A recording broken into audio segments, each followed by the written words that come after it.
Друзья, мы выяснили вчера, что мы можем реализовать себя.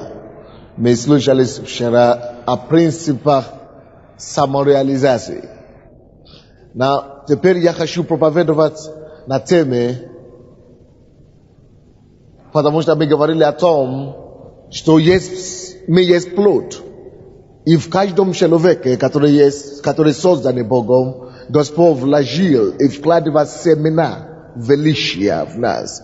Семя величия. И мы говорили, как нам выпустить эти семена вчера. Сегодня я хочу говорить о том, вообще, как вам идентифицировать свое семя. Как вам идентифицировать, познать свое семя, или же да подоступнее, как вам знать или найти свое призвание, или свое место для Христовой в этой жизни, вообще в мире. Для чего я рожден? Для чего я живу? Вот такой вопрос. Для чего я рожден? Для чего я живу? Друзья, поверьте, что успешная жизнь не измеряется количеством накопленных денег. Успешная жизнь не измеряется количеством денег или имением, или имуществом, которое накоплены. Нет.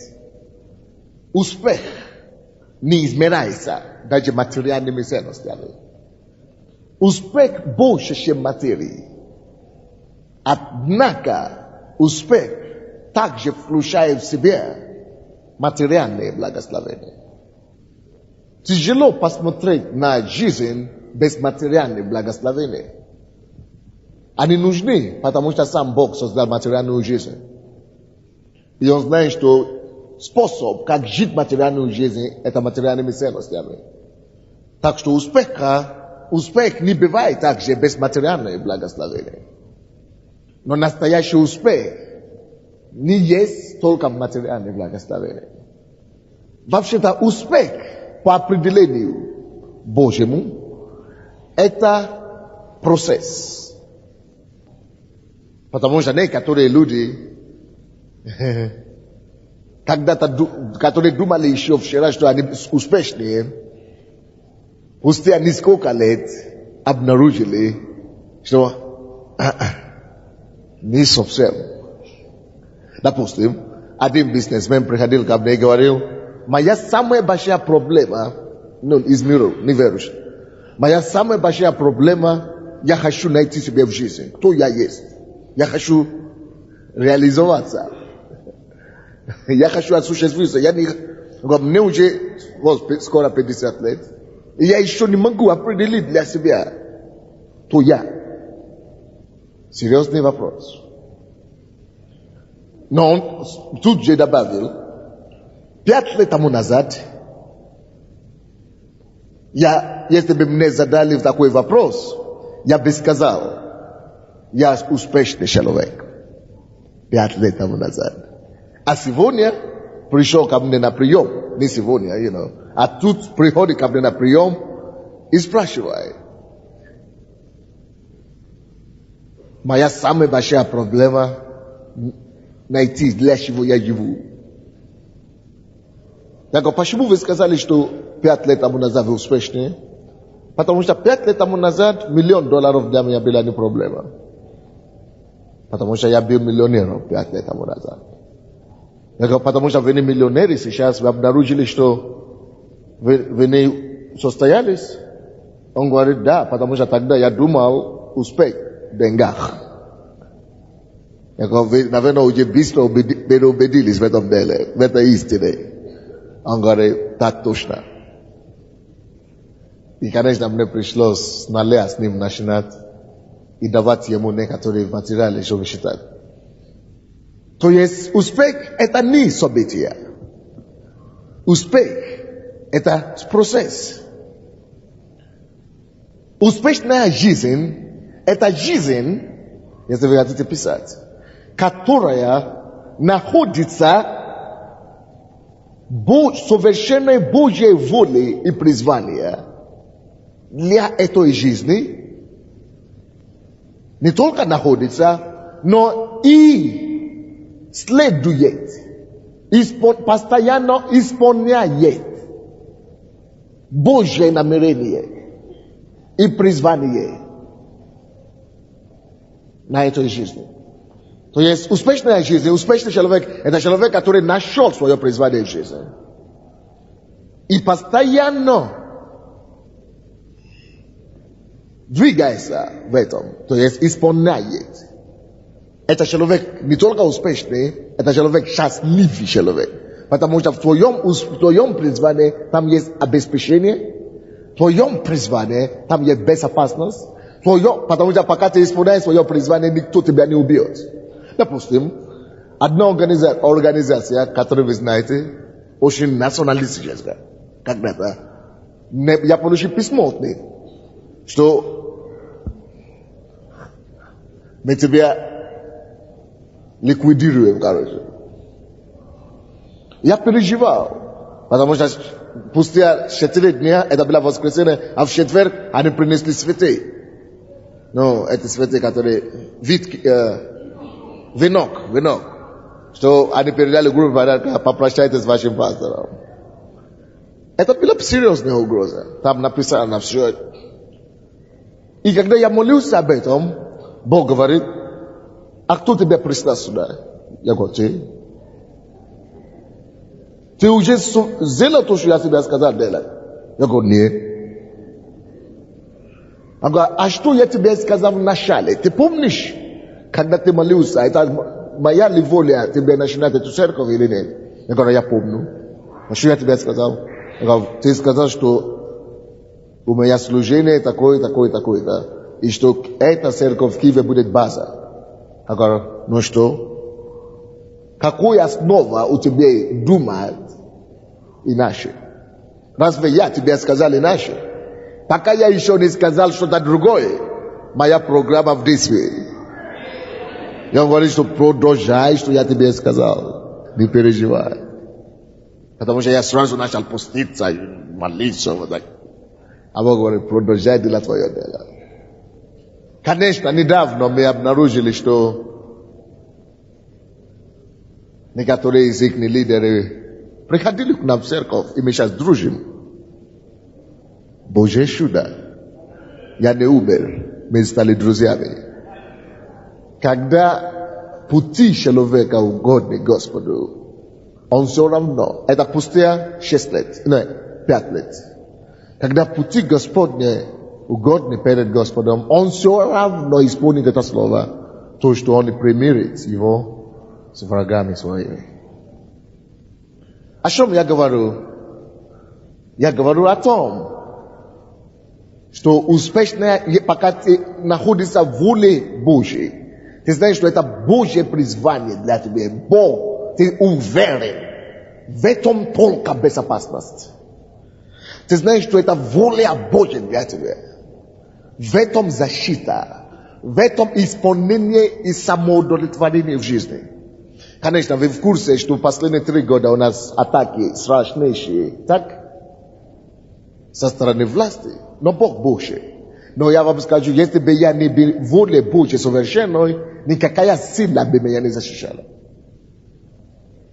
Допустим, один человек, который Господь использовал, чтобы помочь нам чуть-чуть. У него тоже на какие-то давления, сейчас неприятности. И он говорит: нет.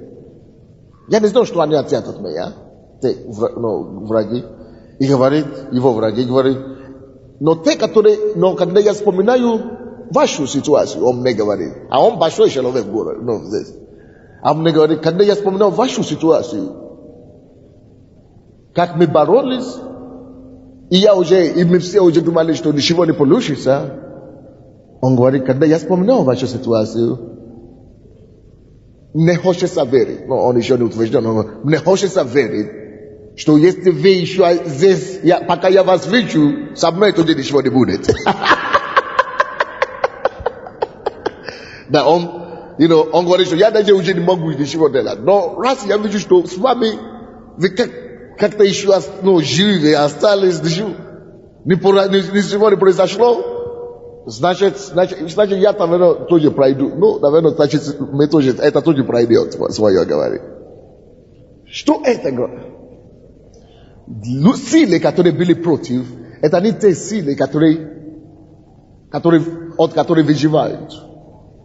Но потому что вы в воле Божьей, и вы посвящены этому делу, у вас нету другого расписания, нету своего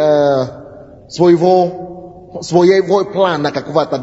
Вы исполняете чисто и сугубую Божью программу и Божьи планы на своей жизни, и вы уверены об этом. Relax. Пока вы находитесь в этом Божьем призвании, успокойтесь. Успокойтесь. Собака может лаять, это его право. Но караван должен ехать. Дайте аплодисменты Иисусу, ну.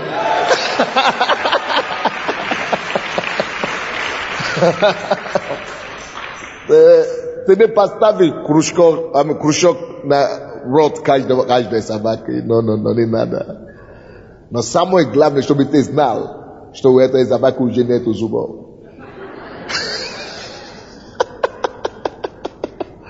Аминь. Имейте это в виду. В этом есть секрет успешной жизни. Я лично уже дал Богу слово. Еще с самого первого года моего уверования, что я не буду ни за что больше переживать. Иногда я расстраиваюсь, когда я ничего не понимаю. Но я иду к Богу, все ответ приходит. И я дал Богу слово, за себя слово. Я никогда не буду обижаться.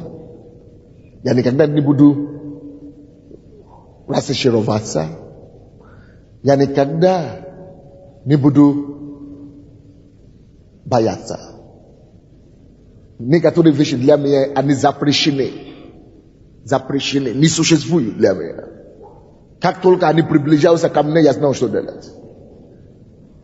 И я хочу, чтобы вы знали, что если вы находитесь в Божьей совершенной воле, что вы также можете заявить и попрощаться со страхом. Конечно, угрозы 100% будут. Вы можете попрощаться с беспокойством. Я не беспокоюсь, это чушь для меня. Я не могу, я не буду, я лучше скорее умру сначала, чем беспокоюсь. Потому что если беспокойство приходит, я воюю против него, я стою в вере, я выступаю со словом, я веду свою войну духовную. Вере, чтобы не пропустить его ко мне. То же самое со страхом и разочарованием. Почему? Потому что у меня есть основание. Я в Божьей воле. Я служу Богу. Я посвящен царству. Я не ищу прочее. Я не ищу остальное. Я ищу царство Божьей правды его. В этом я определенный уверен. И Бог мой свидетель. Я знаю, что я утвержденный национ. А Божья гарантия, то, что он исполнит свою сторону, я знаю, что он исполнит. Так что если я еще беспокоюсь и переживаю, еще в страхе, значит, я еще не верующий, о котором я думаю, что я есть. Так что важно, из-за того, что я говорю, чтобы вам знать ваше призвание. В этом будет ваша безопасность.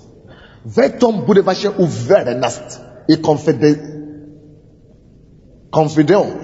в Господе. Это значит дерзновение в Господе. В этом будет ваш покой. В этом будет ваше дерзновение и дерзость, когда надо будет. Потому что вы знаете, что вы в Боге закрыты. Поэтому важно знать свое призвание. И в этом ваша безопасность от излишних расстройств и нервных, как называется, нервных стресса, срыва или что-то подобное. Спросите у босса. Не бывает, какая бы ни была проблема, чтобы я не мог спать ночью. Я давно победил этого. Потому что если Бог не спит ради меня, чтобы охранять меня, тогда мне не надо дежурить. Если Он не дремлет, тогда я могу спать спокойно. Вы не поняли? Когда вы знаете, что вы в Божьем призвании, релакс. Это значит, вы знаете, что такое релакс? Расслабьтесь, успокойтесь. Все нормально. Просто будьте дерзновенными, будьте смелыми в вашем Боге. Поэтому важно знать. Если это так важно, если свое призвание, найти свое место и идти в нем настолько важно, тогда всем надо найти свое призвание. Учитывая вышесказанное, хотелось бы спросить, есть ли некоторые здесь сегодня, которые по Божьей милости могут сказать: я знаю, что я нашел себе. Я знаю, для чего я живу. Я знал свое призвание. Это не похоже на нашу церковь. Так мало. Махайте мне рукой еще раз. Это сколько процентов? 50? Посмотрите в это. Дайте мне видео. Или меньше? Меньше? А? Это я смотрю отсюда. Больше, да? Давайте еще раз. Половину, да? 70? А мне отсюда кажется 50. Пускай другие побачат, кто еще не уверен. Помашите рукой, кто еще не уверен. Неплохо тогда. Потому что я постоянно об этом проповедую. Я хотел бы, чтобы это было 90%. Но после сегодняшнего дня это будет 100%. Пожалуйста, Иеремия, 29 глава. Очень четко описывает об этом, о чем мы говорим. 29 глава, 11 стих. Иеремия 29, 11. Что-то я слышу голоса. А я думаю, при чем тут голоса-то? Вроде бы Иеремия не говорит. Иеремия 29, 11. Ибо только я знаю намерения, какие имею о вас, говорит Господь.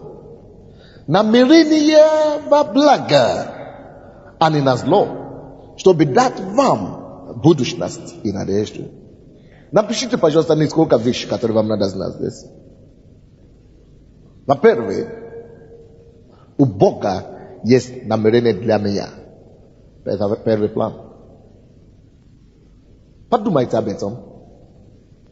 У Бога есть намерение на мою жизнь, обо мне. Для меня. Скажите это самому себе. Вы думаете, это приятно слушать? Значит, вы не пропадшие в жизни. Второй пункт. Мое намерение, мое призвание известно только Богу. И Он открывает его мне. Напишите вот так до конца. Это второй пункт, который вы должны знать в этом стихе. Третий, то, что вам надо знать. Божье намерение в отношении меня или ко мне Boże przyzwanie dla mnie. Boże przyzwanie dla mnie. Ka blagu. Ile wa blaga. Давайте это скажем вместе себе, самому себе скажем, не мне.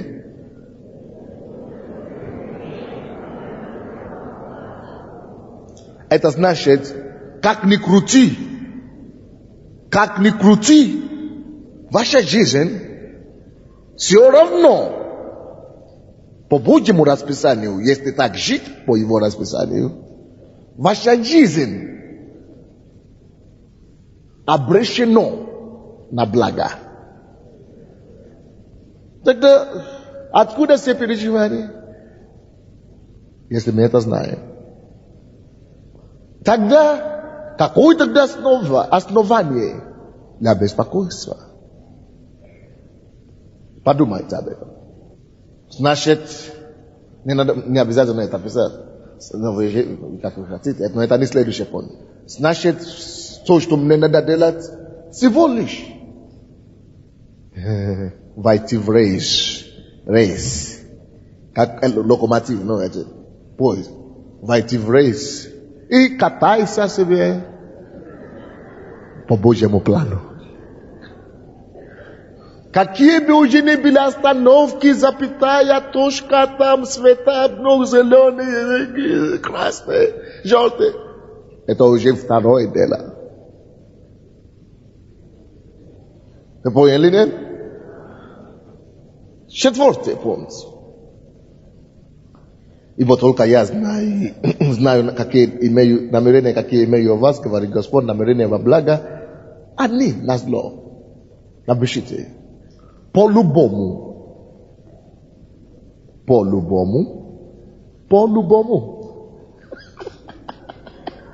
Не привыкли начинать предложение так. Но пишите. По-любому.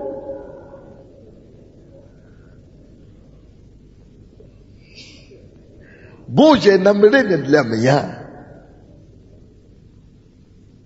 никак не на зло. Вот пишите так по-русски.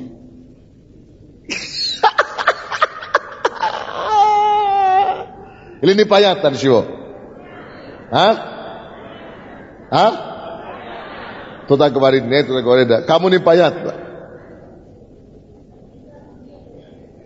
Никак не на зло. Никак не во зло. Никак не во зло. Или да, не на зло, не во зло, как...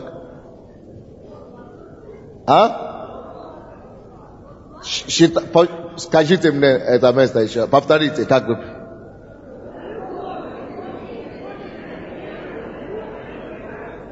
Не на зло, не во зло. По-любому, Божье намерение для меня не во зло. Так что выдохните.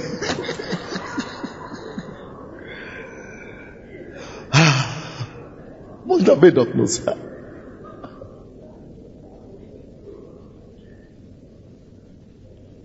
Непонятно, нет?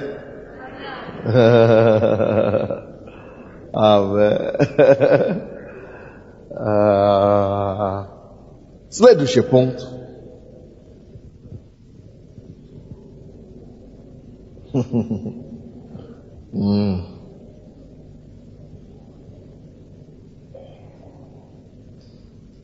У меня есть надежда в жизни.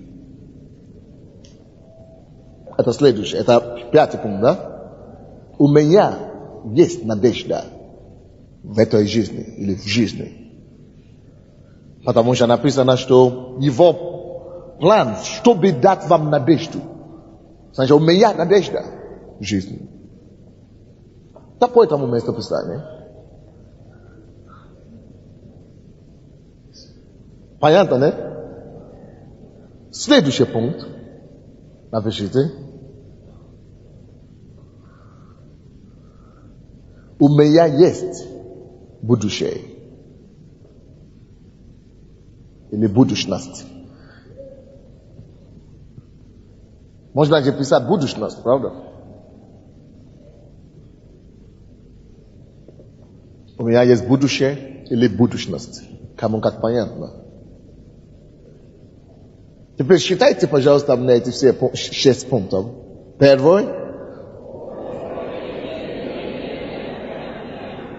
У Бога есть намерение для меня. Или план, или призвание. Второй пункт.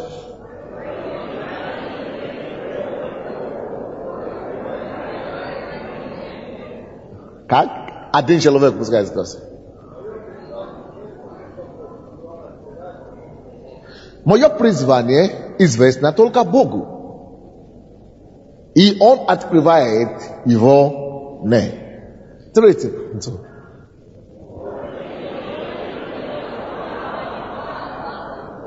Божье намерение для меня во благо. Так? Следующее.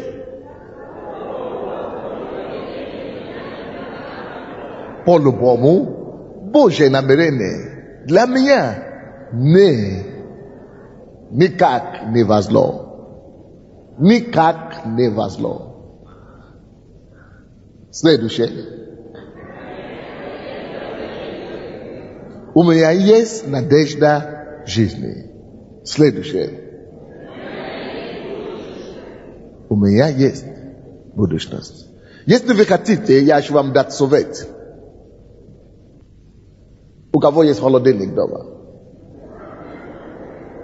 Значит, вы любите кушать, как я. Или, может быть, даже Фарес или Светлая Звезда, или как называется, поможет. Может быть, некоторые из наших издательств помогут нам. Вы можете выписать вот это 6 пунктов и наклеить вашему холодильнику. Так что каждое утро и вечером, когда вы хотите открыть. Хорошая идея, правильно? Вы сначала прочтете. А женщинам можно на зеркало.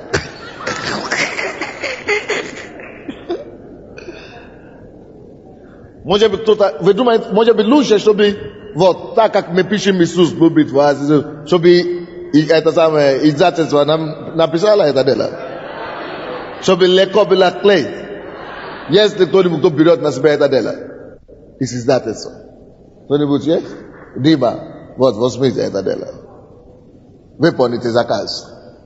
Купим у вас. И вообще-то есть подобные много вещей проповеди, которые я уже читал вообще-то, которые мы можем дать. Бог желает сделать мне выдающимся личности, допустим. И другие вещи. Высвободил льва, который в тебе. И много других вещей. Просто наклейки. Мы берем их и мы смотрим. Вы не можете практиковать это в течение несколько лет вашей жизни и все равно быть в депрессии. Наша проблема не в том, что мы не знаем, что это в Библии, но наша проблема в том, что мы слишком забиваем. Мы больше помним то, что в холодильнике, чем то, что в Библии. Поэтому, когда мы наклеиваем на холодильник, сработает.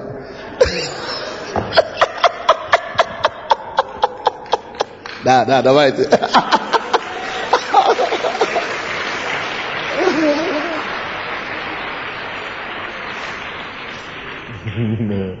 Я говорю, что точно мы найдем свое призвание сегодня. По крайней мере, те, которые сегодня пришли, все записаны.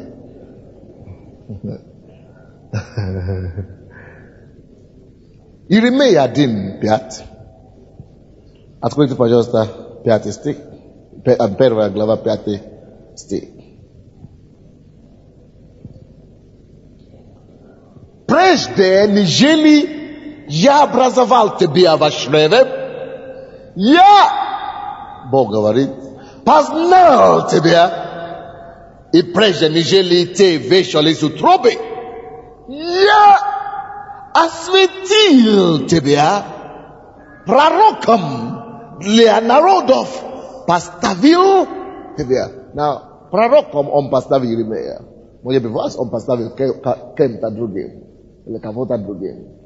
No, wy możecie miejsce proroków swoje, to dać, no, оставить пустое место, пробел и себе описать. Алло! Бог не случайно пропускает людей на землю. Никто сюда случайно не попадает. Прежде, чем твой папа и твоя мама задумались родить тебя, Бог был за этим планом. Бог работает по такой схеме.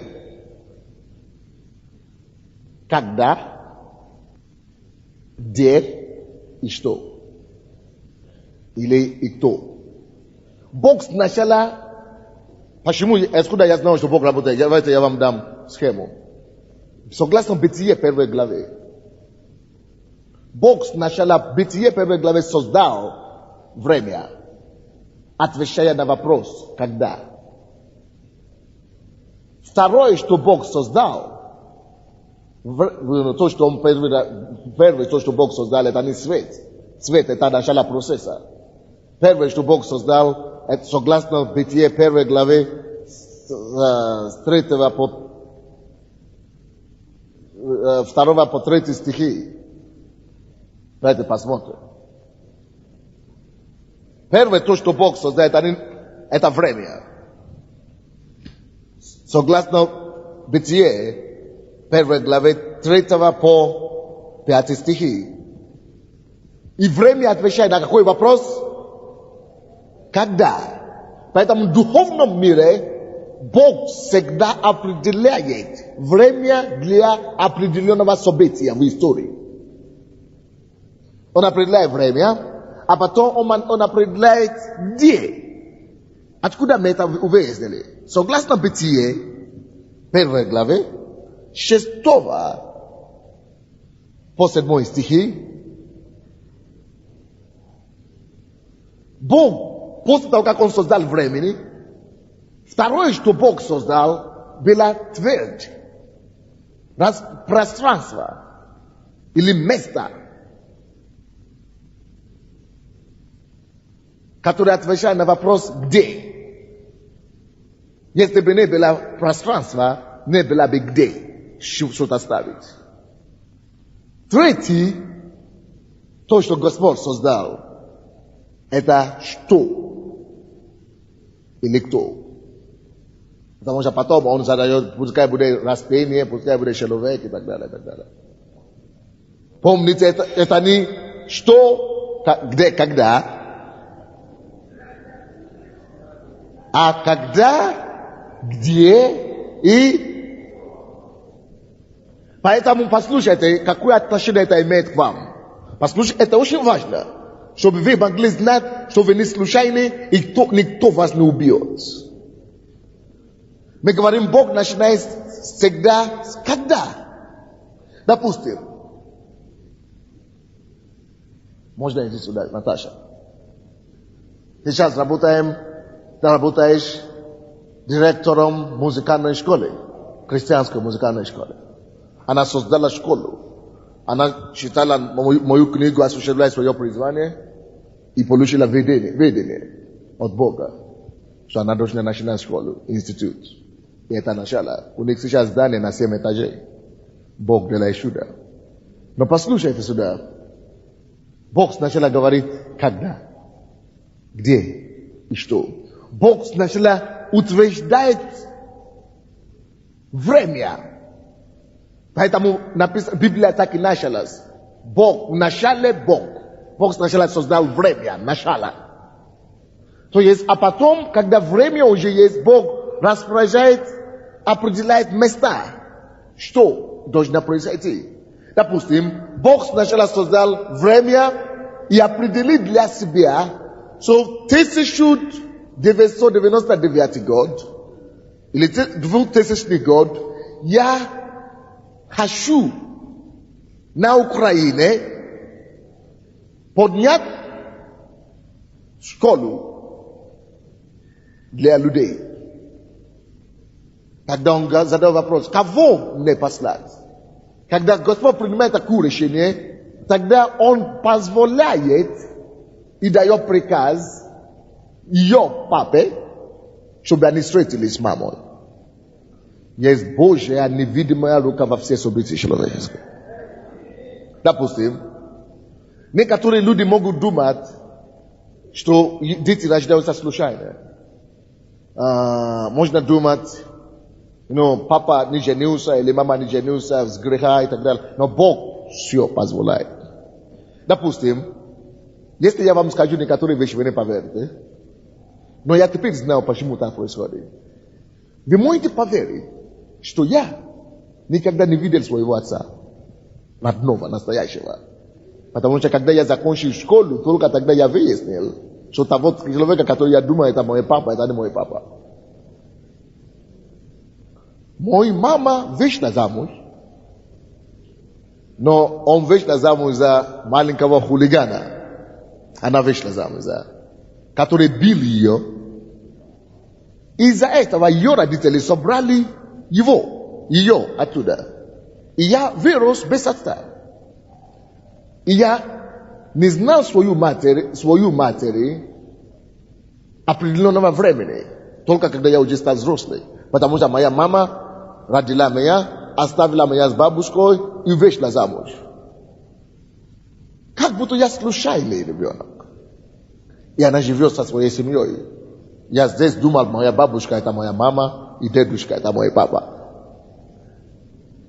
И когда моя мама приезжала, я думал, это тетя. То есть, некоторые люди, есть группа людей, которые даже в церквях плачут, у меня отвержение, потому что папа бил.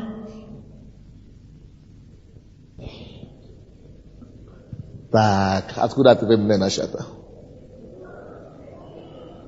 Люди думают, что потому что папа или дети не хотели делать работу, или не приняли меня, поэтому я отверженный ребенок, поэтому это причина всего моих несчастья. Может быть, у тебя и было несчастье до Бога. Но как только что ты вошел во Христа Иисуса, забудь об этом детском игре. Христос заплатил полную цену. Поэтому, когда я ходил, допустим, на улице, в нашем селе, меня назвали бастард. На английском это очень плохое слово, ругательное слово, которое обозначает ребенок, который рожден от гулящей матери. Да, вострук. Байструк. Это нехорошо. И когда так говорили, моя бабушка всегда дралась с ними. Нет, он закон, но его мама, это... А я не понимала, что они говорят. Я маленький ребенок. И говорят, не ходи в эту улицу больше, не ходи в тот дом, не дружи с этими детьми. Я говорю, почему? Это наше, это мы. Просто дети сами ничего не знают. Это не влияет и не меняет ни в коем случае планы Божьи. Вы знаете, почему Бог это допустил? Потому что Богу надо было, чтобы я пришел. Я. От этого папа, от этой мамы. Я. Если был другой папа, был бы другой ребенок. Но я тоже появился. Его гены, ее гены. Его кровь, ее кровь. Должны зайти и произвести сандей. Потому что Бог имеет когда, где и что. Бог уже определил до начала времен, что на Украине 2000 год, 90 год должна быть пробуждение. По всему миру должна быть какая-то работа. Это где? Это, когда? Где? На Украине, в Европе, это самое. А я должен родиться в Африке. Что? Пробуждение. Это так, оно и есть со всеми вами. Скажите кому-то, ты запланирован Богом.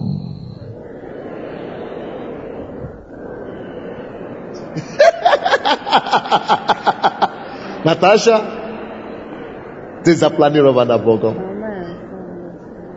Ty była jego plany. Pomogите jej puścić.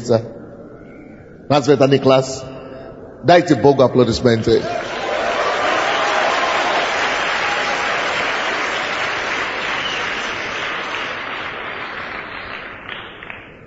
Вы можете себе такое представить?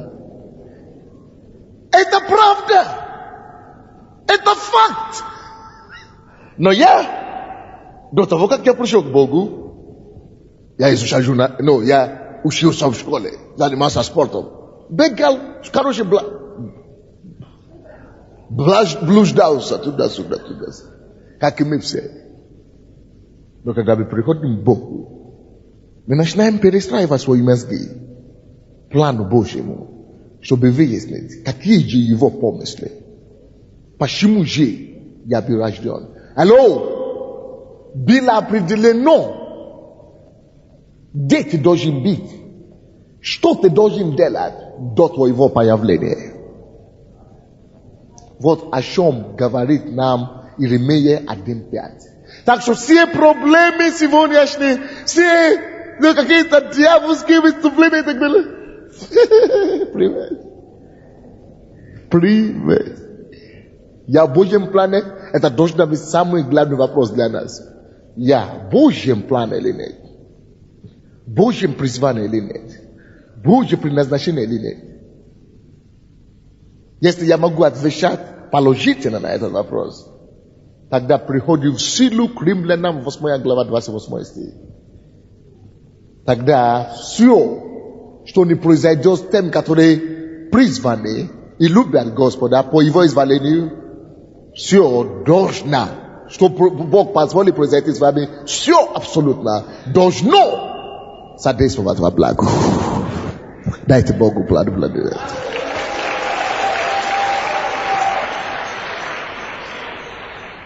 Скажите, слава тебе, Господь, что я запланирован до моего рождения.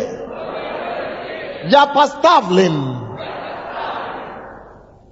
на служение самим Богом до еще в утробе матери. Аминь.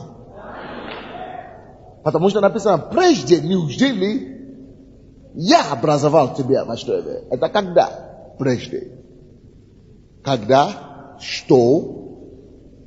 А когда, где и что? Прежде ли Бог делает все, когда? Прежде раз.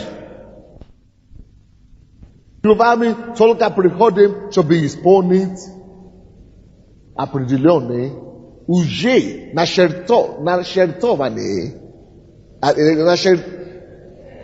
начерченные планы. Прежде, нежели я образовал тебя во чреве, я познал тебя. Когда? Где? Во чреве.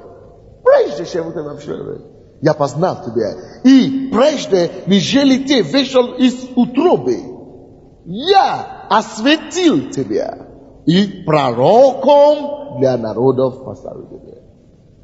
И когда Бог меня, допустим, призвал, когда мне было 19 лет, и Бог мне показал то, что я буду, кем я буду, я усиленно сопротивлялся. Я говорю, это невозможно, это нереально, это не может быть, не бывает. И Бог мне показал это место Писания. И одно из тех мест Писания, которые Бог мне показал. Почему я веду, друзья? Ты не просто призван. Есть планы для твоего успеха, запланированные, уготовленные. Есть планы и программы твоего величия у Бога. Вот почему мы должны выяснить и найти для себя Христа, познавать Его. По мере того, что мы познаем Его, по мере того, и открываются Его планы для нас. Божьим познанием. Вот почему январь мы объявили месяц познания. Чтобы мы могли стремиться познавать Божьим. Тем более мы познаем Бога, тем более мы познаем Его намерение для нас. И тем легче нам Побеждать всякие преграды и всякие обстоятельства, которые тут же будут возникать на нашей пути, чтобы нас остановить или нас уничтожить. Потому что мы знаем Творца, и мы знаем пути Его, и мы можем идти Его пути. И спокойным сердцем, верою, мы можем разрешать все проблемы. Avec un échange знает, что сия есть победа, победившая мир. Вера ваша. Именно твоя вера в Божьем плане, Божье намерение, Божье расписание обеспечивает тебя победу над миром. Сия есть, 1 Иоанна, 5 глава, 4 стих, сия есть победа, победившая мир. Вера, насколько ты сможешь верить, что Бог в контроле. Насколько ты сможешь верить, что Его рука здесь приготовлена на все. Насколько ты сможешь верить, что эти проблемы это ерунда. Насколько ты сможешь верить, что ты наверху, ты не внизу. Насколько ты сможешь верить, что то, кто в тебе больше, того, кто в мире. Насколько ты сможешь верить, что все уйдет, но Слово Божье не пройдет и не изменится. Насколько ты сможешь верить, это обеспечивает твою победу. Сия есть победа, победившая мир. Вера наша. Алло. Теперь к основному вопросу. Как же мне выяснить для себя свое призвание? Где же мое призвание? Хорошо, я уже понял, я призван. Но где? Как мне это знать? Только я знаю, какие намерения имею. Ваше призвание известно только Богу, ни вашему преподавателю, ни школе вашей, ни пастору, никому Богу. Поэтому вам надо познавать Бога. Познавая Бога, вы познаете себя. Однако, потому что мы знаем Богу и Бога и Его Слово, мы знаем Его пути, я хочу вам дать некоторые способы, пути Божьи по знанию своего призвания. И вы будете это знать сегодня. То я вам дам принципы Бога по знанию своего призвания. Божьи пути, Божьи способы, как Он действует. Потому что многие из нас, мы не можем слушать Бога, хотя Бог говорит. Проблема не в том, что Бог не говорит, а в том, что мы слишком заняты, слушая плоти и обстоятельства, что нам некогда его слушать. Итак, как нам знать свое призвание? Все наше призвание Бог открывает нам. Оно у нас. Но есть некоторые пути познания. Первый путь. Нам надо научиться смотреть в себе. Или копаться в себе. Исследовать себя. Что это значит? То есть, иногда, когда мы наблюдаем за собой, мы можем выяснить, где наше призвание. Потому что оно заложено внутри нас. Согласно Бытие 1:12, семья заложена в плоде.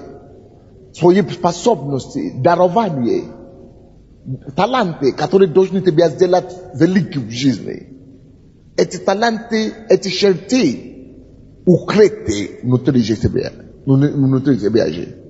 Поэтому даже с самого детства есть некоторые вещи, которые начнут тебя вести в это направление. Допустим, мы никогда не были верующие.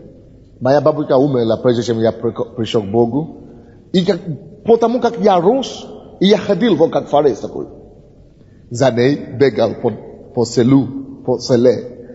И я задавал ей вопросы, много слишком. Она говорит, ты у меня будешь адвокатом. Потому что только адвокаты так задают много вопросов. На суде задают вопросы, это виновник. Ты меня ставишь неудобное положение, как будто я под судьями у тебя. Ты задаешь вопросы постоянно. И из-за этого я думал, может быть, я буду журналистом. Потом, когда я уже закончил школу, я сказал, не только адвокаты задают вопросы. Еще журналисты задают. Я теперь стал журналистом, Потому что у нас, чтобы быть юристом или адвокатом, особенно адвокат, Адвокат должен уметь, у нас очень много говорит, очень красноречиво говорит, а в то время я не умел говорить, я даже не мог связать двух слов. Поэтому я думал, я не могу быть адвокатом, я буду журналистом, я буду писать. Вы можете себя прозвать, что я не мог говорить. А теперь, когда я пришел к Богу, это был первый вопрос, который я задал Богу. Я говорю, как я могу проповедовать? Я вообще не мог говорить. У меня есть дефект, были дефекты речи. До сих пор иногда можно чувствовать. Но теперь благодать, сколько пришло, помазание, сколько пришло. Что не верите, я тем более проповедник, вообще, я бы вообще не поверил. Но все, что нужно, чтобы ты стал великим, это тем, каким ты призван быть Богом заложенным в тебе. Но когда ты не в Боге, ты рисуешь себе фантазии. Но когда ты в Боге, ты видишь его пути. Первый его путь. Знаете, что оно в тебе. Второй путь. Познание своего призвания.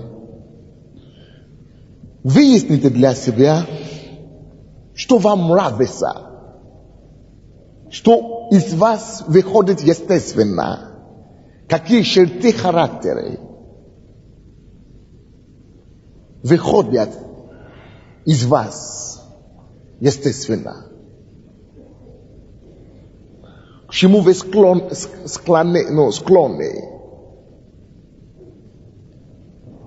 К чему вы склонны?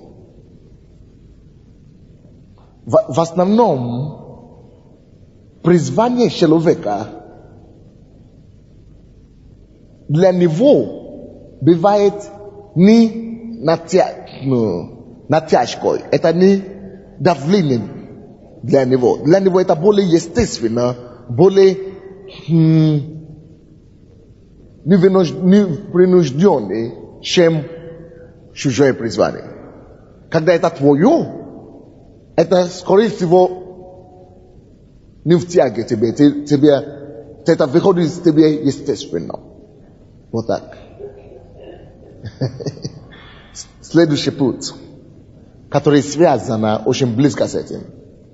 Вот почему для многих людей, хотя у них есть профессии, но чаще всего их призвание, особенно в миру, есть не их профессия, а их хобби, есть их призвание. Хобби, вы знаете, что такое хобби, да? Или как еще говорит? Хобби, так и говорится. Или увлечение, да. Вот их увлечение, скорее всего, является их призванием, чем их профессия или их специальность.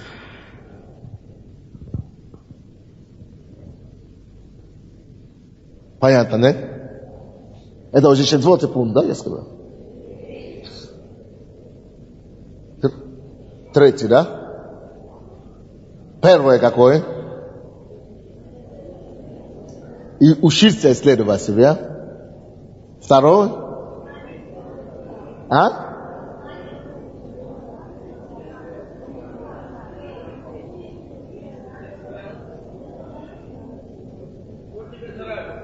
Что тебе нравится делать. Что ты делаешь непринужденно, да? Следующее. Третий. Твое призвание, скорее всего, хобби твое, а не твоя профессия. Это третье. Это понятно, то, что я сейчас говорю? Подумайте чуть-чуть об этом. Исследуйте. Я даю вам секунду, две. Подумайте над этими вопросами, над этими положениями. И зададите вопрос себе, что же мне? Где же я? Если вы обнаружили, следующий пункт, четвертый пункт, если вы обнаружили, именно что это может быть, или какие вещи, это может быть несколько вещей, какие направления это, или что это может быть, тогда, следующий пункт, четвертый пункт, начните уделять больше внимания упражнению их упражнению, то есть, как-то,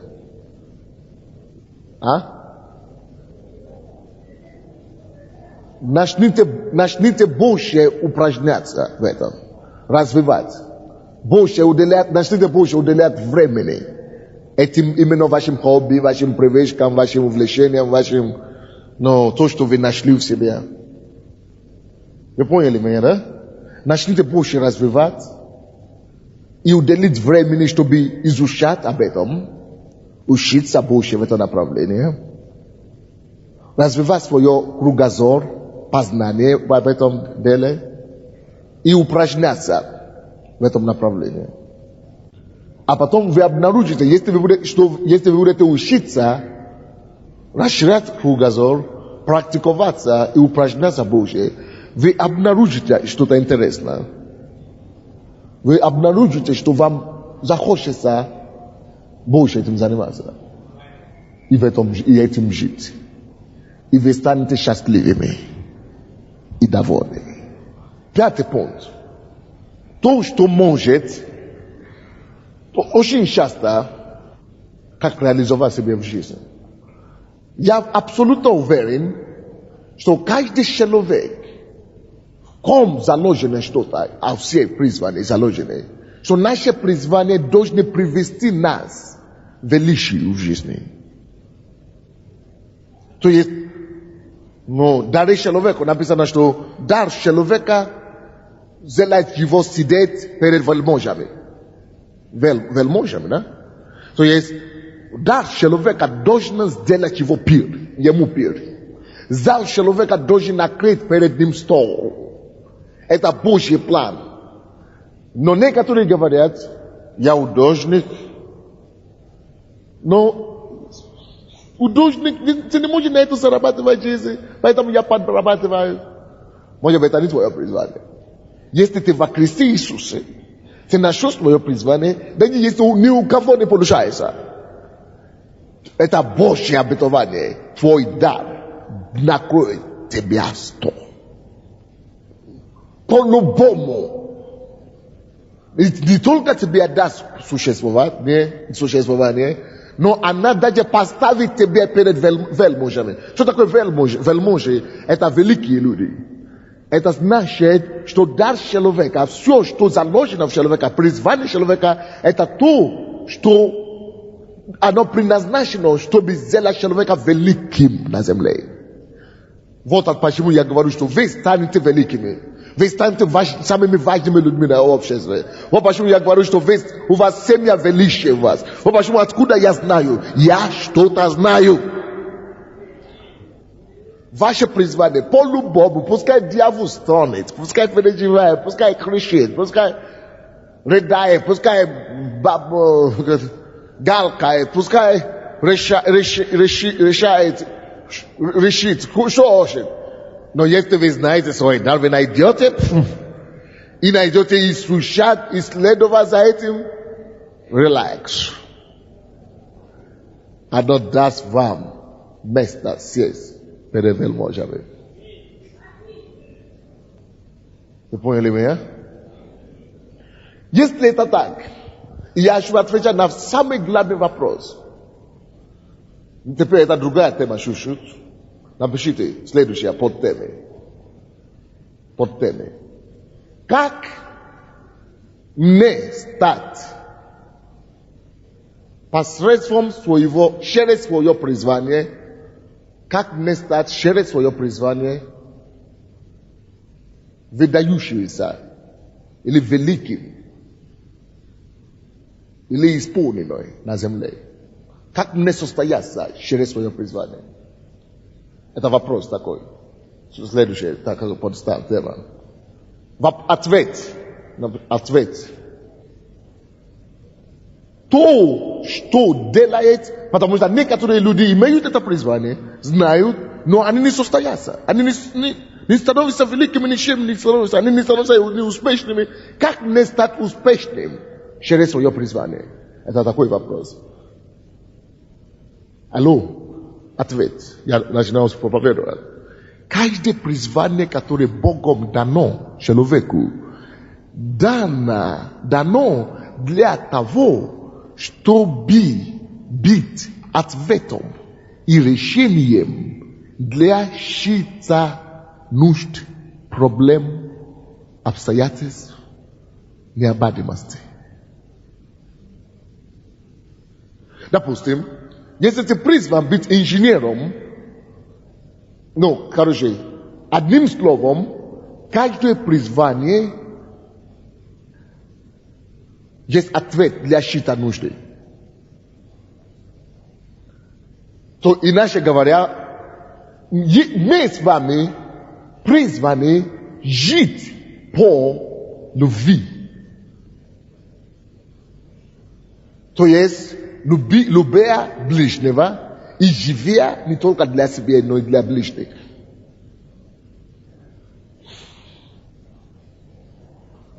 Друзья, все успешные люди на земле, напишите это. Все успешные люди на земле должны исполнить это условие. Условие для успеха в жизни – это быть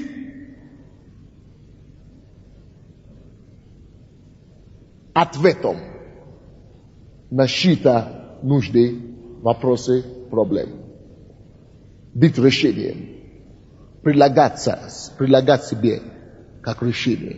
Допустим, если ты призван быть инженером, ты починаешь машину, допустим, да? Это значит, ты даешь ответ на проблемы машины. Если ты, допустим, партнер, или как мы говорим, партнер, ты шьешь одежды, ты даешь ответ на вопросы, на проблему. Ты одеваешь людей. Если ты директор или руководитель, ты даешь ответы на много вопросов людей. Ты решаешь судьбы людей. Ты живешь ради людей. Ты делаешь вещи ради других. Если ты проповедник, ты предлагаешь им решение, ответ жизни. Жизненные вопросы отвечаешь им. Если ты учитель, то же самое. Если ты врач, ты даешь ответ. Ты даешь людям решение на вопросы здоровья. Если ты философ, ты даешь им ответ на вопросы жизни или судьбы. То есть, то, что сделал Иисуса Христа великим, так, чтобы весь мир последовал за ним, больше него, это потому что он принес ответ. И декларировал это, или стеснялся об этом, что он есть ответ на человеческий нужд. Он говорит, я есть жизнь. Он знает, что у людей нет жизни. Он говорит, я есть путь. Он прилагает себя, он не говорит, я есть Иисус. Он называет себя по тому призванию, который Бог дал ему с неба. Наша проблема, друзья, слушайте меня. Это потому что мы слишком были зажатыми в миру, что мы забыли и не осмеливаемся декларировать себя и называть себя по своему призванию. Мы говорим, кто ты? Sunday, кто чем-то там, безработный. Нет! Sunday, решение ваших проблем. Когда Иисус пришел, это то же самое, что все профессии мирские, почему они популярные, почему люди зарабатывают жизнь, деньги, это потому что они прилагают решение на чьи-то нужды, на чьи-то проблемы. И люди, которые больше других зарабатывают, это потому что они прилагают больше условий, лучшие условия. Если мы возьмем Евангелие, это то же самое, что Иисус знает, что самый главный источник возвышения для любого человека. Послушайте меня, пожалуйста. Чтобы быть великим на земле, нужно жить для людей. Люди есть источник возвышения. Люди должны... То, что мы делаем для других. Почему любовь есть самый главный принцип во всей жизни. То, что ты делаешь для других, это принцип любви. То, что ты живешь для других, то, что ты производишь. Если ты производишь одежды, а ты очень зарабатываешь деньги на это, não te daios ludia madevasa, te divios dla ludei, te dela что-то для людей, это то, что тебя возвышает в жизни. То, что ты производишь, то, что ты делаешь для людей, это то, что человек делает выдающимся человеком. Человек становится выдающимся только потому, что он что-то делает ради других. Даже политики, почему они, любой, даже диктатор, без народа, без поддержки людей, не станет на месте никогда. Даже коммунисты, они упирались на кого? Против пролетариата людей. Но потому что они не были искренни, у них было лукавство в этом, поэтому их слава была уничтожена и постижена. Потому что они возвышали других, одни и уничтожали других. Вот почему наша любовь должна быть искренней, чтобы не постыдиться потом. То есть, но никто, заметьте себя, не станет великим на земле, если он не начнет жить и делать вещи для людей. Поэтому люди, которые становятся богатыми, успешными, это только люди, которые приносят какие-то ответы, решения на нужды и проблем людей. Либо это материальные нужды, либо душевные нужды, либо духовные нужды. Есть три направления, которые мы все можем работать, чтобы быть ответом и приносить ответы людям. Это может быть производство или обеспечение материальных продуктов, товары, но направь это на то, что людям нужны, назови это и сделай это с целью, чтобы обеспечить людям. Это и даст тебе заработать, это даст тебе популярность, это даст тебе возвышение, это даст тебе сделает тебя великим на земле. Вот ключ. Даже если ты это делаешь бесплатно, ты все равно станешь великим, потому что это делает для людей. Это, допустим, когда мы продаем одежды, товары, обувь и так далее, это то, что эта категория называется. И другая категория. Есть слишком много душевных проблем, эмоциональных, умственные, интеллектуальные проблемы, где люди тонутся в жизни. Если ты сможешь обеспечивать ответы, ты станешь для людей, ты станешь великим, успешным и богатым. Если ты это делаешь для людей. Если ты сможешь обеспечить ответ для людей. Однако, напишите себе, вам нужно найти свои товары. Где мои товары? Зададите себе такой вопрос. Что мне предлагать людям как ответ?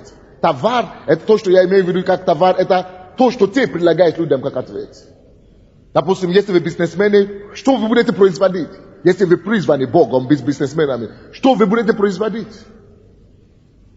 Какие услуги, какие обслуживания, что вы хотите предложить людям? Это сделает вам великим, вас великим. Если вы хотите работать в области учителем, психологии или душевные нужды, потребности людей, что вы хотите предлагать людям? Определите для себя товары ваши, то, что у вас есть. Что у вас есть, которое дано вам от Бога, которое вы хотите предлагать людям, учить людей, что, как выйти замуж, или как жить в одиночестве, или как разводиться, или как соединиться, или как защищаться, или что вы хотите предлагать людям? Вы должны определить для себя конкретно, какие вопросы. Если вы думаете, что это духовные вопросы, какие вопросы, какие направления, что вы хотите принести людям? Покаяние, спасение, или учение какие-то, или тема, или вера, или просветание, или что вы хотите, или пробуждение, что? Вот, когда вы найдете это, допустим, Иисус определил нужды людей. У людей нет жизни, ни настоящей, ни будущее. Он определил свои товары. Какие товары Иисус принес? Жизнь. Я пришел, чтобы вы имели жизнь. У людей нет направления жизни. Все блуждаются, как овцы заблуждались. Он говорит, я есть путь. Его товары. Жизнь, путь. Он говорит, что люди изучают истину, ищут истины. Он знает, что он есть истина. Но я есть истина. Его товары. Мир, исцеление, и так далее. Вот его товары. Вы должны определить ваши товары, что вы можете предлагать людям. Однако, таланты, призвание, то, что я сейчас хочу сказать, я прошу вас, послушайте меня последующие 2 минуты, 5 минут. Вам нужно это слышать. И вам нужно это слышать всем сердцем. Ради этого стоит всей этой конференции. То, что я сейчас буду говорить вам сейчас. И вам надо слушать и писать, и кассеты брать, и слушать. После того, как вы определили себе свое призвание, вы определили себе, кому вы хотите служить, какое направление, вы уже определили себе, какие товары, какие таланты вы можете предлагать людям. Вы также должны быть уверены и знать точно, что любое призвание, любое талант, любые способности, любые дарования, любые товары, без людей ничто. Это мусор. Это и помазание, это и дары духовные, это все. Без людей это мусор. Любой товар без народа, без людей это мусор. Поэтому я хочу дать вам 3 вещи, которые вы должны знать о ваши отношения к людям. 3 вещи отношения людей, которые вы должны знать. Напишите, 3 отношения людей, которые вы должны знать. Допустим, вы есть как Иисус, вы имеете свое призвание, вы имеете свой товар, вы имеете имена этих товаров, что вы хотите предложить людям. Но, первое отношение людей, первое. Есть некоторые люди, которые знают, или которые узнают о том, что у вас есть, о том, что вы можете им помочь, о том, что вы есть решение на их проблемы, о том, что у вас это товар есть. Напишите это. Первое отношение людей.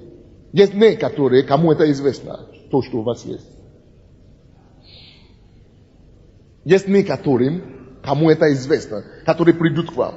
Допустим, сейчас наша церковь, я пастор, люди знают, вы все ходите в церковь, потому что вы знаете, что вы спасены. Вы уже приняли спасение через меня, через нашу церковь, правильно? Вы уже выяснили, что у пастора есть что дать. Вся Украина, весь Киев и вся Украина, они дома. Миллионы людей в Киеве дома, они не здесь, потому что они не знают. Но есть некоторые, которые знают. Это первое отношение людей. Второе отношение людей, которые вы должны знать. Масса людей не знают, что я или вы имеете товары, в котором они нуждаются. Или имеете таланты, призвания, помазания, которые они нуждаются. Масса людей это не знают. Масса людей этого не знают.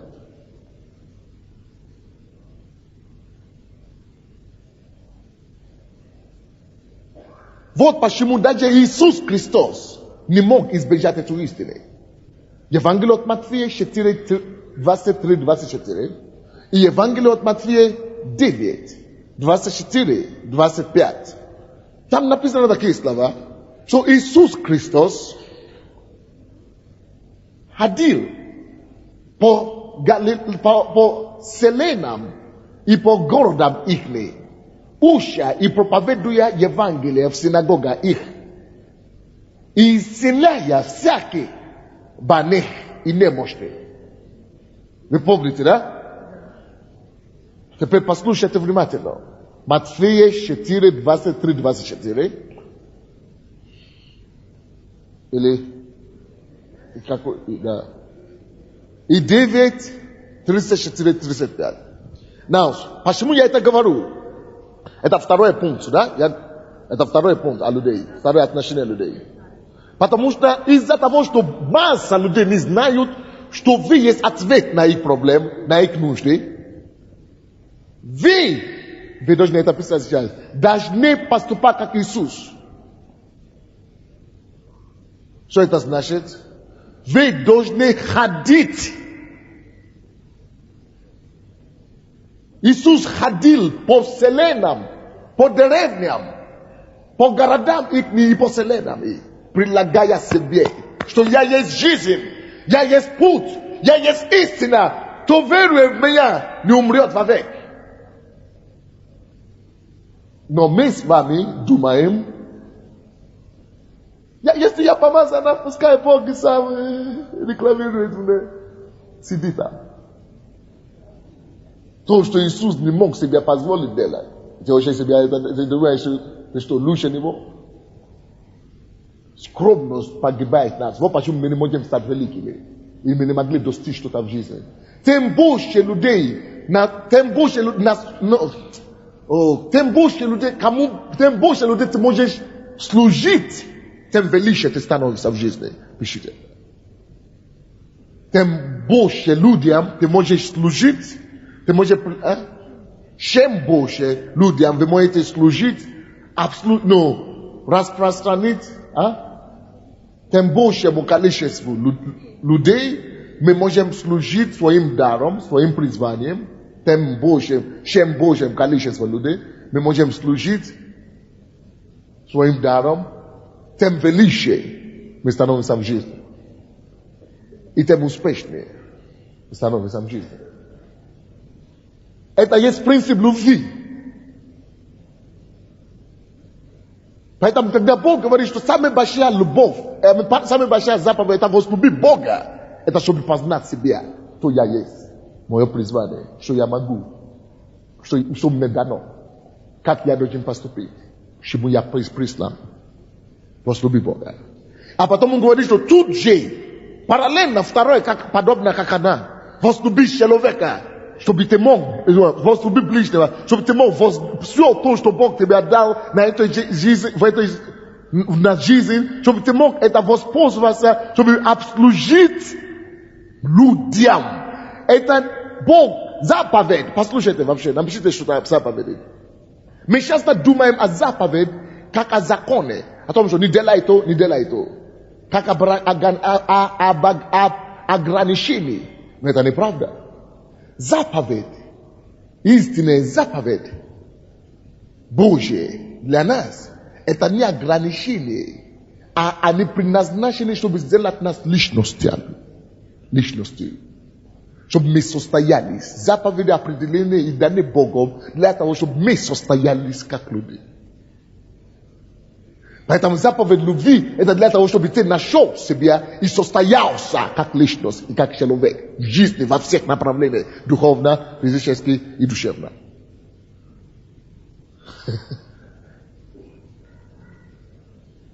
Вы понимаете меня, нет? Очень серьезные вещи. Поэтому, когда, допустим, ты уже знаешь твой дар, твое призвание, к чему ты призван, очень важно, чтобы ты поступил как Иисус. Ты должен быть, если ты любишь на самом деле, ты не можешь сказать, вот у меня уже спасен несколько человек.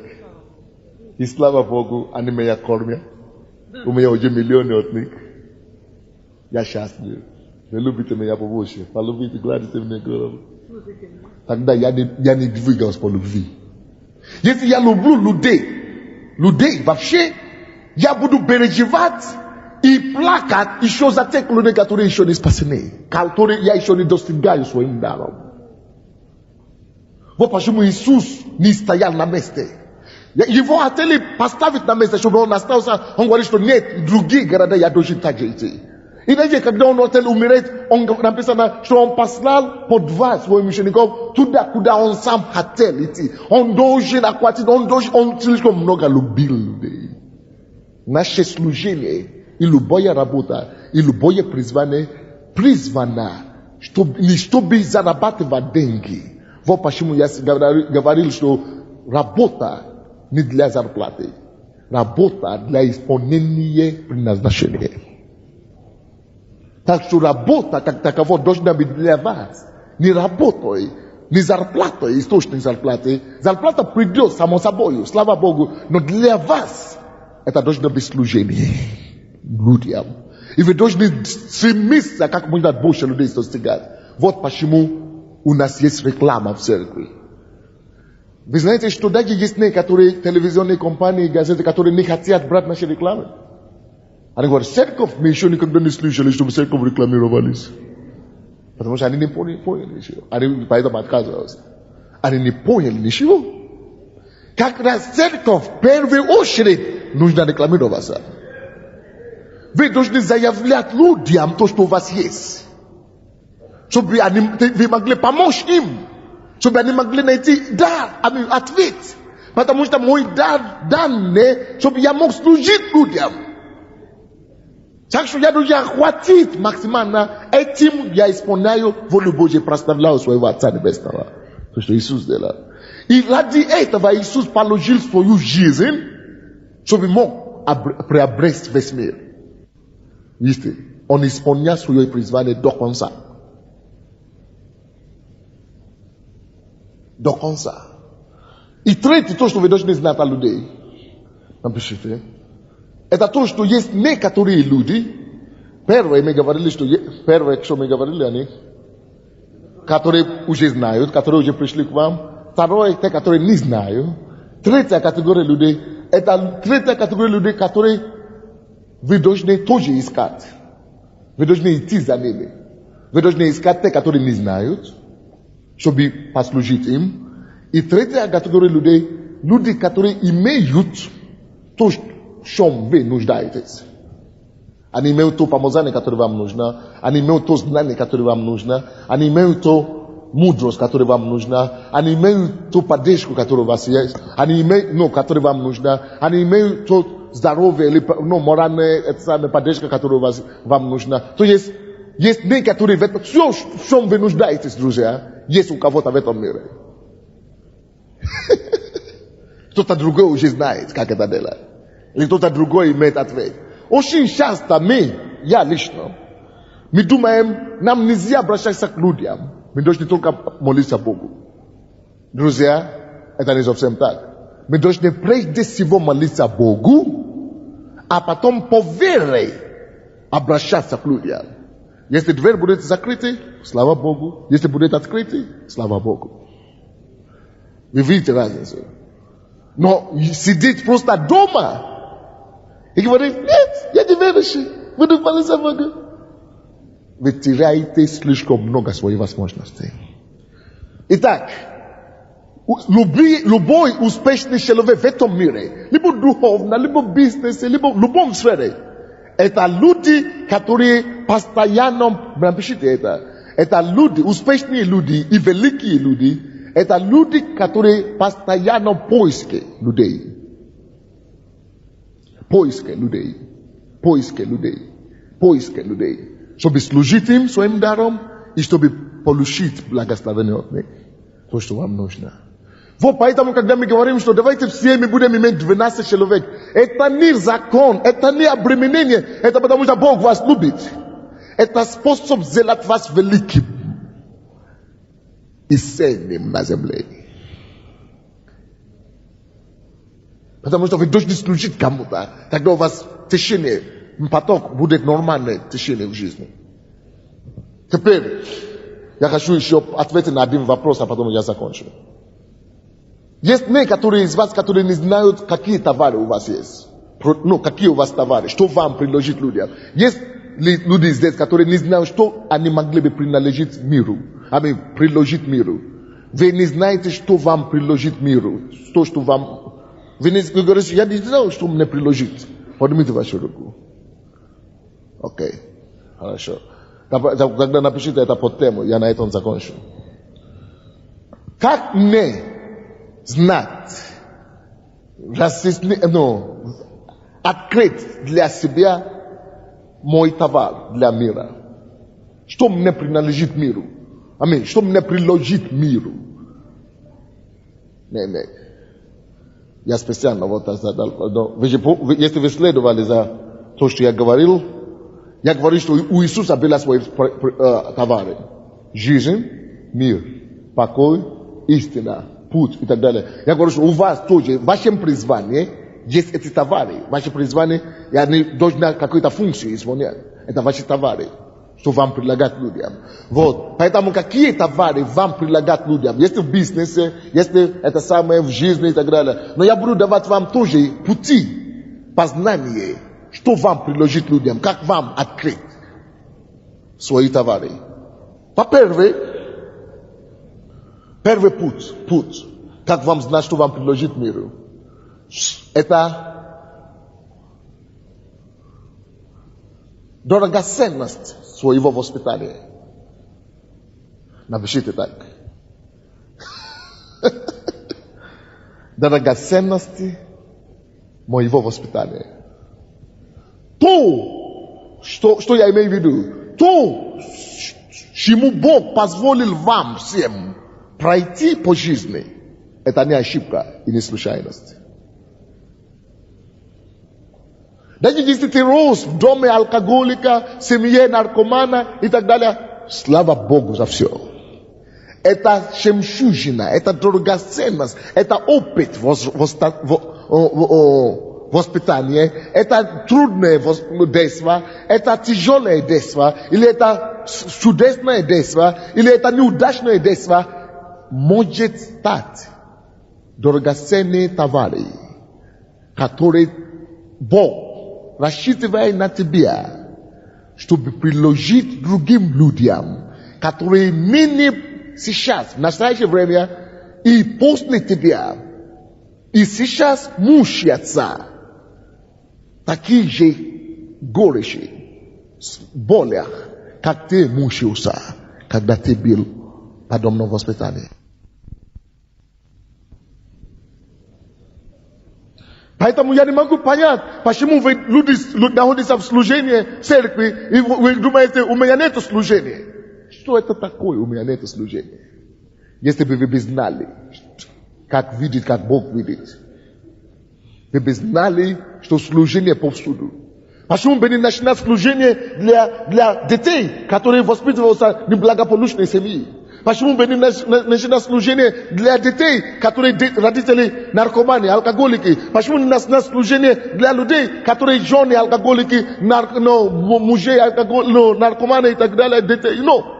Воспитание, которое связано с твоим воспитанием. Почему бы не начинать служение для детей, которые, или людей, которые родители изнасиловали, и так далее?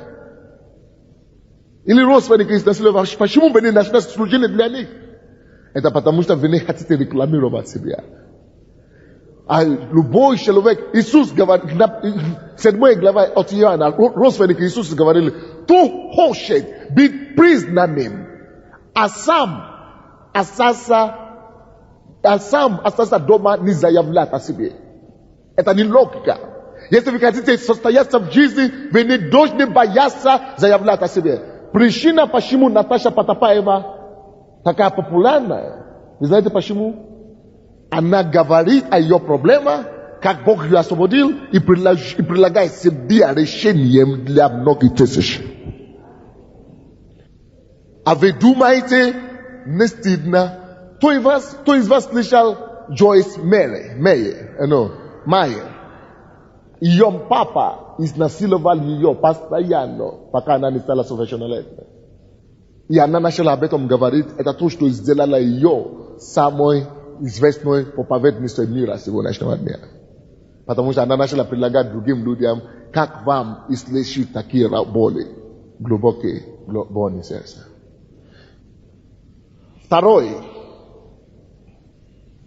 Ваши драгоценности, ваших ошибок. Жизненные ошибки. Многие из вас, вы уже имеете второй брак, третий брак и так далее. Почему бы вам не начинать служение для людей, у кого второй брак, у кого распадается семья, у кого разводы, у кого не состоятся удачные жизни и так далее? Почему бы вам не начинать такое служение? Некоторые из вас, у вас были аборты в жизни. Почему бы вам не начинать служение для людей, у кого аборты сейчас? Бог же освободил вас от этого. Почему бы вам не начинать служение для этих людей? У кого-то из вас есть другие ошибки, которые были в молодости. Вы потеряли девственность. Почему бы вам не начинать служение для молодежи, девушек и молодежь, мужчин, парни, и говорить, что не потеряйте девственности, не живите до брака, потому что я теперь знаю лучше, как лучше не делать. Это есть материалов куча. Бог ждет вас. Подумайте, какие ошибки у вас были в жизни. Сделайте список ваших ошибок. И знаете, что эти ошибки могут стать вашими товарами.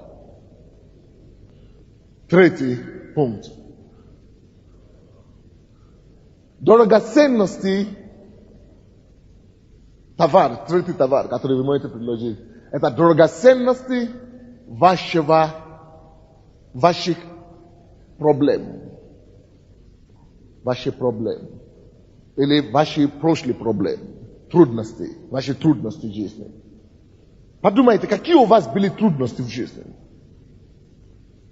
Может быть, у вас были какие-то трудности с финансами, Бог вас вывел. Может быть, у вас были трудности потом с бандитами, Бог вас победил. Это может стать. Может быть, вы потеряли мужа, может быть, вы потеряли жену, может быть, вы развелись, может быть, вас распала семья, может быть, вас бросил муж или жена бросила, может быть, измена была или что-то было. Почему бы на основе этого не создать служение для людей, которые мучаются или не знают, что делать сегодня? Друзья, у вас все есть товары, которыми вы можете завоевать мир. У вас все есть призвания, таланты, дары, товары, которыми вы можете стать великими и богатыми, и состоящимися, и успешными на этой земле. Кто-нибудь понимает меня сегодня? И самый главный товар, это четвертый, да? Самый главный товар, который у вас есть для мира, товар вашего спасения, опыт, драгоценность вашего спасения. Вы спасены, миллионы не спасены еще на Украине. Почему вокруг этого не построить служение? Чтобы находить подобные, как вы были, и привести к Богу. Это ваш товар. Но кто из вас знает, что если у вас товар даже дома, целый дом наполненный, если люди не будут знать, это никому не принесет пользу и никого это не прославит. Прослава, величие, успех связаны с людьми. Люди должны быть обслужены. Людям должны быть обслужены. Вы должны служить людям то, что Бог вам дал. Поэтому вы должны декларировать о себе, как Иисус. Он посылал людей, чтобы рассказывали о нем. Вот почему мы делаем телевидение. Некоторые говорят, зачем пастор вообще делает программы по телевизору? Может быть, он еще себя показать, проповедовать? Ерунда. Я даже не проповедую, между прочим. А потому что я понимаю Бога. И пока вы не начнете это делать, вы умрете огорченные. И когда вы попадете на небо, Бог скажет вас, вот столько вы могли бы сделать. Вы огорчили меня, вы потерпели поражение, вы передали меня, и вы зря тратили и жили, жизни и жили. Пускай никто нас не услышит это. Пускай все мы услышим. Добрый пожаловать, добрый раб, верный раб, дом отца своего. Вы должны все быть готовы стать на площади, писать письмо всем и говорить, что я был таким, я хочу помочь вам, я могу вам помочь. И тогда будет решение и ответ. И тогда величие и успех не миновать вам. Последний товар, который можете предложить людям, это драгоценности ваших свидетельств. Сколько отвешенной молитвы у вас уже было? Сколько свидетельств у вас уже было? Вы можете превратить их в источник помощи другим людям. И через вас они поднимутся. Некоторые люди заулыбнутся. Некоторые люди получат мир. Некоторые получат здоровье. Некоторые получат поддержку. Некоторые получат жизнь. Некоторые получат направление. Некоторые получат будущность. Вам нужно еще работать над этой проповедью. Я прошу вас. Вам нужно слушать от 100 раз. И вам нужно не просто слушать. Нам надо отвечать на вопросы. Делать список. И знать, что вы можете состояться запросто в этой жизни. Давайте станем. Дайте аплодисменты Богу.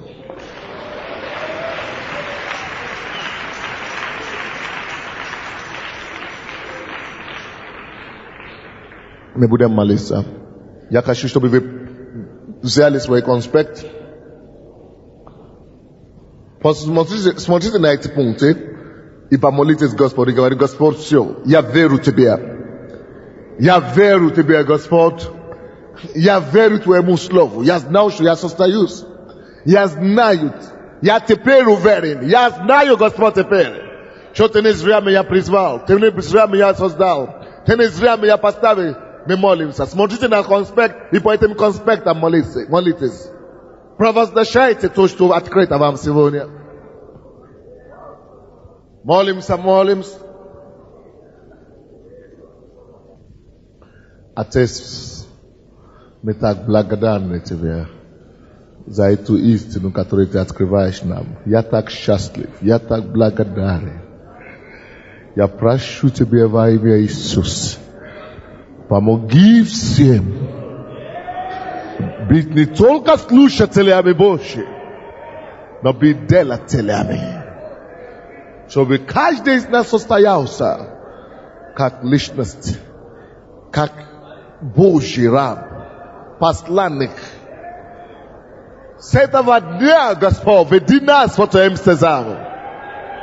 Я прошу во имя Иисуса Христа.